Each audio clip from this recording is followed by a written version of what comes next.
is Aditi Joshi. I am the assistant professor of Biyani Girls College, and today I am deliver my topic, the Raman spectroscopy, on behalf of GuruKPO.com. So my topic is Raman spectroscopy. As we know, the Raman spectroscopy, which is the very essential part of India, because this spectroscope is discovered by our Indian scientist Dr. C.V. Raman and K.S. Krishnan in 1920. First, the reason of a spectroscopy. As we know, the spectroscopy is the analytical technique to detect the molecular structure or what is the function which belongs to it.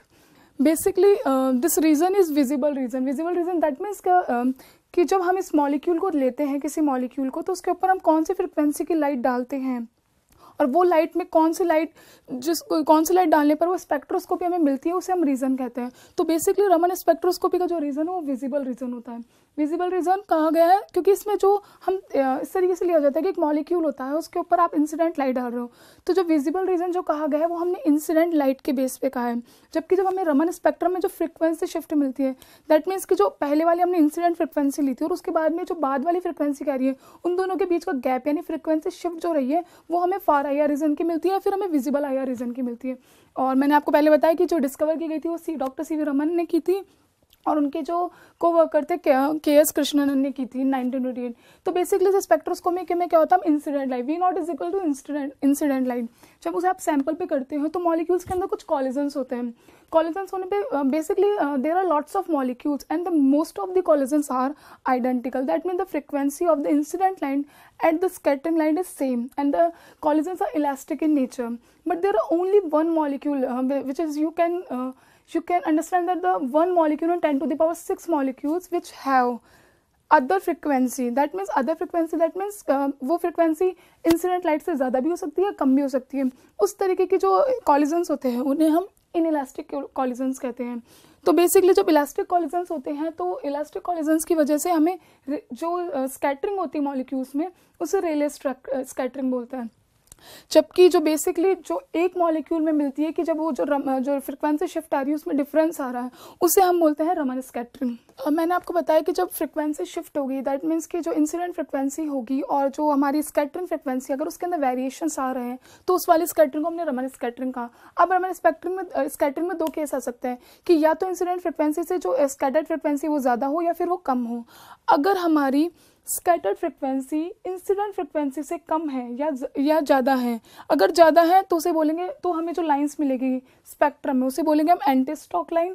और अगर जो incident frequency ज़्यादा है stock line से, यानी हम ये कह सकते हैं कि जो हमारी इंसिडेंट फ्रिक्वेंसी थी वो वाली ज़्यादा है और जो हमारी स्कैटरिंग वाली फ्रिक्वेंसी है ये वो कम है, तो हम उसको बोलते हैं स्टॉक लाइन. तो आप इस तरीके से समझ सकते हो कि जो स्कैटरिंग लाइट की जो फ्रिक्वेंसी है, अगर उसके अंदर इंसिडेंट लाइट के साथ फ्रिक्वेंसी शिफ्ट ऐड हो रही है तो वो वाला फॉर्मूला हो जाएगा एंटी स्टॉक लाइन के लिए.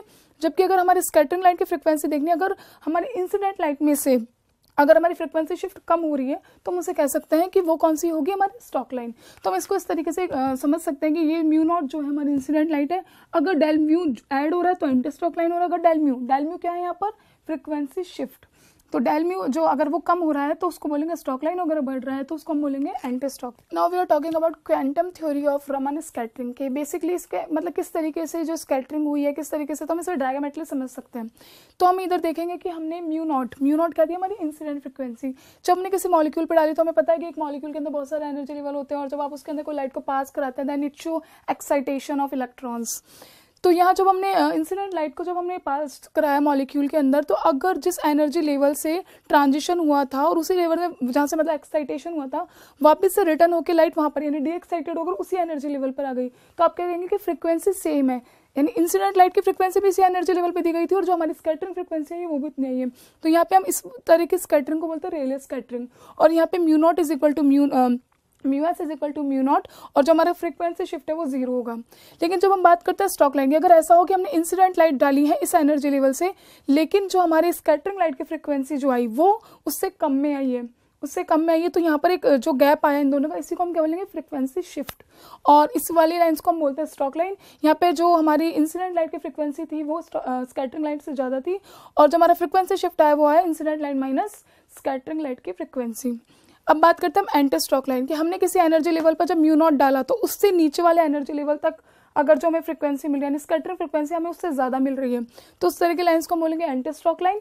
और यहाँ पर जो हमारी स्कैटरिंग लाइट की फ्रीक्वेंसी होगी वो हमेशा ही इंसिडेंट लाइट से ज़्यादा होगी, तो हमारी जो फ्रीक्वेंसी शिफ्ट होगी वो क्या हो जाएगी, mu S plus mu naught, यानी हमारी जो स्कैटरिंग वाली जो फ्रीक्वेंसी है उसके साथ साथ हमारी इंसिडेंट लाइट की फ्रीक्वेंसी भी ऐड हो जाएगी।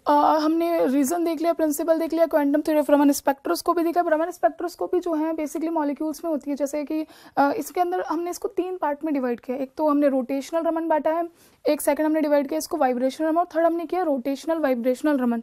क्योंकि हमें पता है जब वाइब्रेशनल अगर मॉलिक्यूल कर रहा है, वाइब्रेशन कर रहा है, तो क्योंकि हमें पता है कि हमने जो रोटेशनल का एनर्जी लेवल होता है तो वाइब्रेशनल के अंदर ही आता है, क्योंकि वो तो उनका एनर्जी गैप तो और भी कम होता है। तो अगर प्योर रोटेशनल अलग होगा, प्योर वाइब्रेशनल अलग होगा, लेकिन वाइब्रेशन के साथ साथ रोटेशन वाले भी पॉसिबल है। तो ये हमने एक तरीके से हम रमन के अंदर 3 स्पेक्ट्रोस्कोपी पढ़ेंगे। तो अगर रमन स्पेक्ट्रोस्कोपी पढ़ने के लिए बेसिकली हमें पहले जो हमारी एनर्जी वैल्यूज, सिलेक्शन रूल जो रोटेशनल के होते हैं और वाइब्रेशनल के होते हैं वो हमें पता होने चाहिए। और इस टाइम जो रमन स्पेक्ट्रोस्कोपी वो एक लेटेस्ट टॉपिक है फॉर नेट जेआरएफ के लिए। जैसे CSIR का जो नेट जेआरएफ कहता है उसमें हमेशा 2 क्वेश्चन आते ही आते हैं। इसके अलावा हमारे गेट के लिए और जितने भी PhD एंट्रेंस एग्जाम्स वगैरह होते हैं, बाक होते हैं, या IITs के अंदर जो एडमिशन लेने के लिए एग्जाम्स होते हैं उसके एंट्रेंस वगैरह, उसके लिए सबसे हॉट टॉपिक है अभी, क्योंकि ये बिल्कुल मतलब कंपैरिजन में हम बात करें तो ये एक एडवांस स्पेक्ट्रोस्कोपी है। तो यहाँ हम देखते हैं कि रोटेशनल में स्पेक्ट्रम ऑफ लीनियर मॉलिक्यूल्स, तो लीनियर मॉलिक्यूल जैसे H2 हो गया, N2 हो गया, O2 हो गया, CO2, HCl, इस टाइप के मॉलिक्यूल्स हो गए। तो यहाँ जो सिलेक्शन रूल होगा वो होगा delta J is equal to 0 + -2।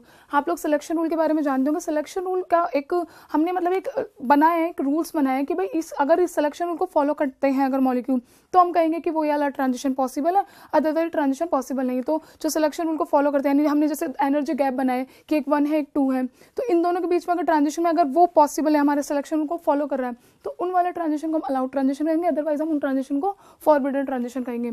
तो बेसिकली जब हम रोटेशनल स्पेक्ट्रोस्कोपी की बात करते हैं तो वहाँ हमने सिलेक्शन रूल पढ़ा था delta J is equal to 0 + -1। लेकिन जब हम रमन की बात करते हैं तो यहाँ हमारा सिलेक्शन रूल चेंज हो जाता है, delta J is equal to 0 + -2। और जो चेंज होने का रीजन होता है हमारा क्वांटम, क्योंकि हमें पता है सारी स्पेक्ट्रोस्कोपी जो होती है वो क्वांटम पे डिपेंड करती है। और यहाँ पे जो सिलेक्शन रूल चेंज होता है क्योंकि जो क्वांटम में हम ऑपरेटर पढ़ते हैं, अगर मॉलिक्यूल का अगर हम किसी स्पेक्ट्रोस्कोपी से दूसरी स्पेक्ट्रोस्कोपी में जा रहे हैं तो वहाँ अगर ऑपरेटर चेंज हुआ है तो हमारा सिलेक्शन रूल चेंज होगा, अगर ऑपरेटर चेंज नहीं हुआ है तो हमारा सिलेक्शन रूल भी चेंज नहीं होगा।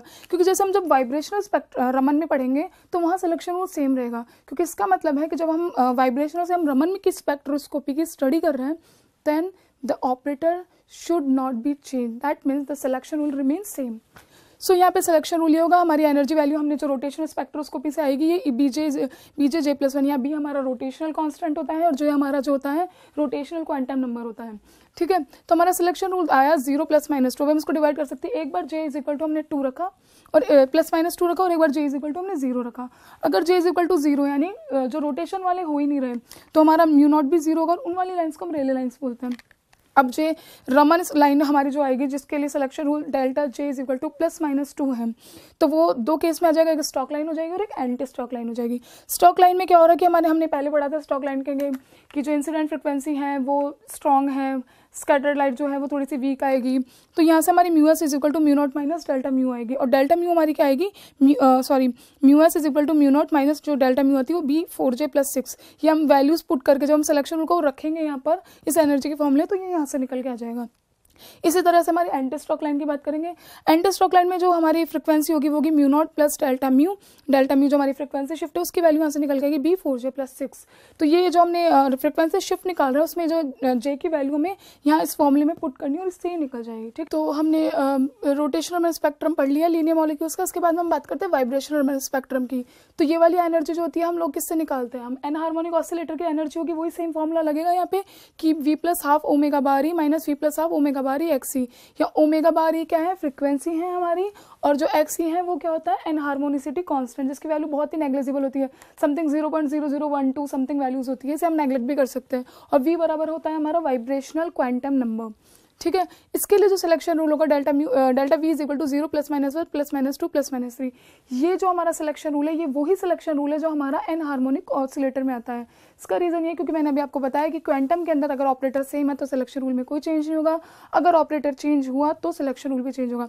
तो यहाँ हम कह सकते हैं कि हमारा ऑपरेटर जो था वो चेंज नहीं हुआ तो हमारा सिलेक्शन रूल भी सेम है। इस वाले यहाँ से हमारा कई बार क्वेश्चन आए हुए हैं, जैसे रमन के लिए सिलेक्शन रूल पूछा हुआ है, रोटेशनल के लिए सिलेक्शन रूल पूछा हुआ है। तो जो ये सिलेक्शन रूल जो होते हैं वो बेसिकली सबसे इंपॉर्टेंट चीज़ होती है किसी भी स्पेक्ट्रोस्कोपी के लिए। ये सारे कॉम्पिटेटिव एग्जाम्स के लिए इंपॉर्टेंट होती है। और साथ में अगर थ्योरेटिकल एग्जाम्स की हम बात करते हैं तो थ्योरेटिकल एग्जाम में बेसिकली क्या होगा कि आप लोगों को कोई भी 2 ट्रांजिशन दे देंगे और बोलेगा कि ये ट्रांजिशन अलाउड होंगे या फॉरबिडन होंगे। तो आपको अगर सिलेक्शन रूल आता होगा तो ही आप ये क्वेश्चन अटेम्प्ट कर सकते हैं, क्योंकि अगर आपको सिलेक्शन रूल पता है तो आप बता दोगे अगर सिलेक्शन रूल की कंडीशन को फॉलो कर रहा है तो आप कह दोगे अलाउड है, अदरवाइज सारे के सारे कैसे हो जाएंगे हमारे फॉरबिडन ट्रांजिशन। तो उसके बाद में हम बात करते हैं जो हमारा म्यू शिफ्ट यानी रमन शिफ्ट जो आएगी हमारी फ्रीक्वेंसी शिफ्ट वो आएगी ओमेगा बारी 1 - 2xc सेंटीमीटर इनवर्स। ये कैसे आएगी कि जब आप v = 0 और 1 रखोगे यानी फंडामेंटल वाइब्रेशन की आप बात करोगे, इनकी वैल्यू जब आप इस फॉर्मूले में फिल करोगे तो आपकी ये वैल्यू निकल के आ जाएगी। तो हम इस तरीके से कह सकते हैं कि ये म्यू नॉट हमारी इंसिडेंट फ्रीक्वेंसी थी, ये एंटी स्ट्रोक लाइन आ गई, स्ट्रोक लाइन आ गई। अगर आप म्यू नॉट में से ये जो हमारी फ्रीक्वेंसी शिफ्ट को माइनस करो तो स्ट्रोक लाइन, और अगर आप उसको ऐड करो तो एंटी स्ट्रोक लाइन। इसके बाद में हम बात करते हैं रोटेशनल वाइब्रेशनल स्पेक्ट्रोस्कोपी की। तो यहाँ पर क्या करना है, जो हमारी एनर्जीज आएगी उसमें बस बेसिकली कुछ नहीं करना है, इसके अंदर हमारी जो वाइब्रेशनल से जो एनर्जी निकली वो और साथ के अंदर रोटेशनल से जो एनर्जी निकली उनको मिक्सअप करना है। तो हमारी जो एनर्जी होगी वो हो गई v+½ ओमेगा बारी माइनस v+½ का स्क्वायर ओमेगा बारी xc प्लस bj+1। यह हमारा सिलेक्शन रूल था डेल्टा v = 0 ± 1 और डेल्टा j = 0 ± 2। अब आप देख रहे होंगे कि हमने जब वाइब्रेशनल रमन में पढ़ा था तो उसके अंदर हमने सिलेक्शन रूल पढ़ा 0 ± 1 ± 2 ± 3 and so on, but here the selection rule is 0 ± 1.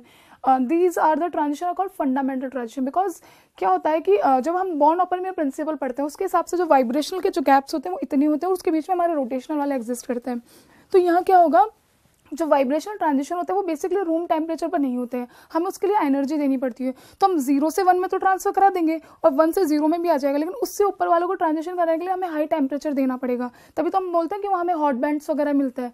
यहाँ पर वो पॉसिबल नहीं होगा, रूम टेम्परेचर पर नहीं हो पाएगा क्योंकि गैप्स इतना ज़्यादा है कि आप पहला वाला फंडामेंटल ट्रांजिशन तो ईजिली चलो रूम टेम्परेचर पर हो जाएगा, लेकिन बाद वालों के लिए हाई टेम्परेचर देना पड़ेगा which is not possible in the same condition, laboratory condition.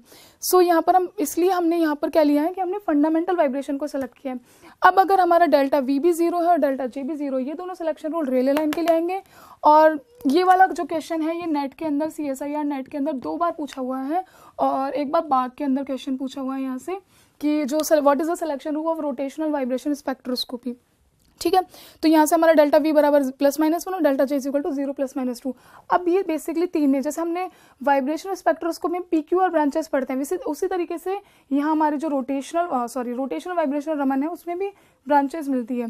तो यहाँ 3 ब्रांचेस मिलेगी, O ब्रांच, Q ब्रांच और S ब्रांच। इनके सिलेक्शन रूल भी मोस्ट इंपॉर्टेंट होते हैं।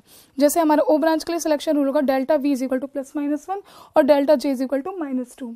और यहाँ हमारा जो रमन लाइंस के अंदर जो सेकंड वाला होगा यानी Q ब्रांच के लिए तो डेल्टा v = +-1 और डेल्टा j = 0।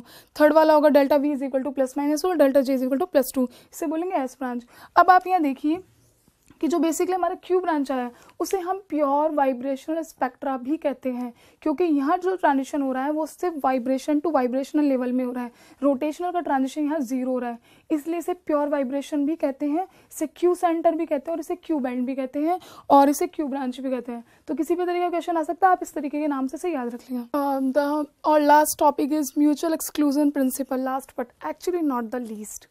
तो म्यूचुअल एक्सक्लूजन प्रिंसिपल बेसिकली होता है कि the molecules which contain I that means centre of symmetry, the molecule which contain centre of symmetry will be IR active, that if it is IR active then it will become Raman inactive, और अगर Raman active होंगे तो IR inactive, that means vice versa. कि आप ये कह सकते हो कि अगर रमन एक्टिव है तो रमन वो वाले जो वाइब्रेशनल इनएक्टिव हो जाएंगे और अगर वाइब्रेशनल एक्टिव है तो रमन इनएक्टिव हो जाएंगे। ये बेसिकली इसी को हम म्यूचुअल एक्सक्लूजन प्रिंसिपल कहते हैं, बट ये उन्हीं मॉलिक्यूल्स पर अप्लाइड होता है विच contain centre of symmetry. Centre of symmetry का मतलब ये है कि ये कोई मॉलिक्यूल है, हमने इस तरीके से ये मॉलिक्यूल लिया, यहाँ हमने सामने से सेंटर लगाया और जो हमें पता है सेंटर ऑफ इन्वर्जन उसका जो फंक्शन होता है या ऑपरेशन होता है वो होता है I, तो आपने इस तरीके से यहाँ पर उस सेंटर ऑफ सिमेट्री लगाया और वो चेंज हो गया। तो अगर दोनों तरफ से सेम है तो हम बोलेंगे कि उसके अंदर सेंटर ऑफ सिमेट्री प्रेजेंट है, अदरवाइज एब्सेंट है। तो फर्स्ट हम बात करते हैं CO2 मॉलिक्यूल। CO2 मॉलिक्यूल की स्ट्रक्चर जो होती है वो लीनियर होती है, जैसे ये कार्बन है, ये ऑक्सीजन है, ये ऑक्सीजन।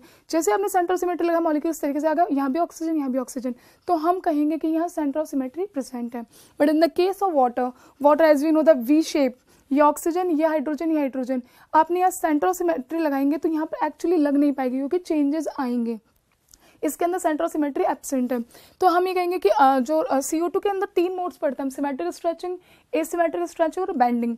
तो सिमेट्रिक स्ट्रेचिंग में जो IR वो कैसी होती है हमारी इनएक्टिव, तो वो रमन क्या हो जाएगी एक्टिव।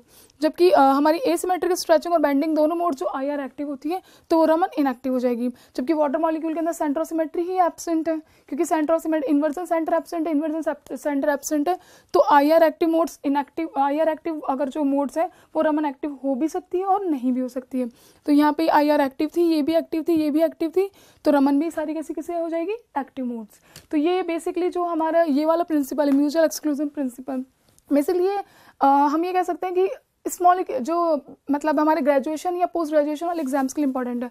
लेकिन अगर हम बात करें हमारे कॉम्पिटेटिव एग्जाम्स में तो वहाँ इस तरह के क्वेश्चन नहीं पूछे जाएंगे, लेकिन वहाँ तुम्हें इस तरीके दे देगा जैसे CO2 का कोई मॉलिक्यूल है उसकी बेंडिंग मोड्स, उससे रिलेट करके वो तुम्हें स्पेक्ट्रोस्कोपी से रिलेट कर सकता है, या उससे रिलेट करके वो तुम्हें रमन का क्वेश्चन पूछ सकता है या वाइब्रेशन का क्वेश्चन पूछ सकता है। तो हमें पता है कि है ना, अब जैसे अभी वाला जो एग्जाम हुआ है CSIR का दिसंबर 2017 का, उसमें एक क्वेश्चन उसने मॉलिक्यूल का नाम नहीं दिया था, लेकिन उसने इनडायरेक्टली हमें इन्फॉर्मेशन दे दी थी कि वो रमन एक्टिव है, तो वाइब्रेशन कैसी है हमारी इनएक्टिव है। तो हमने अभी रमन स्पेक्ट्रोस्कोपी के बारे में हमने सबको समझ लिया, सबको जान लिया, इसके बेसिक प्रिंसिपल, इसके जो डिफरेंशिएटेड जो इसकी स्पेक्ट्रोस्कोपीज आई वो, इसकी क्वांटम थ्योरी, इसके सिलेक्शन रूल, सब लास्ट में हम समरी में देख लेते हैं कि जो बेसिक प्रिंसिपल ये होता है कि बहुत सारे मॉलिक्यूल्स होते हैं इलास्टिक उनके अंदर collision, but there are some molecules which contain inelastic collision and they show Raman scattering. Raman scattering are two types of stock line and anti stock line. In case of stock line the mu naught is greater than mu S, while the anti-stock line the mu s is greater than mu naught.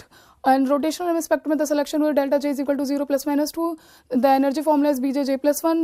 It contains two types of lines, stock line and anti-stock line. The frequency of scattered line will be for this stock line will be mu naught minus 4bj plus 1. Anti-stock line mu s is equal to mu naught plus 4bj plus 1. Vibration Raman spectra, the selection rule delta v is equal to 0 plus minus 1 plus minus 2 and so on.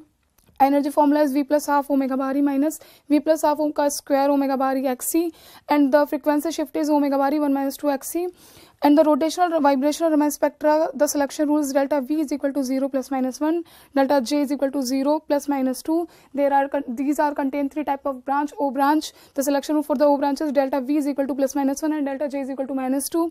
Q branch contain the selection rule delta V is equal to plus minus 1 and delta J is equal to 0, which is called pure vibrational spectra, which is the most important thing. It is called pure vibrational spectra. And third is the S branch. The selection rule for the S branch is delta V is equal to plus minus 1 and delta J is equal to plus 2. So thank you so much for watching my video. Thanks for watching this video. Please like, comment, share and don't forget to subscribe our channel gurukpo.com. Thank you.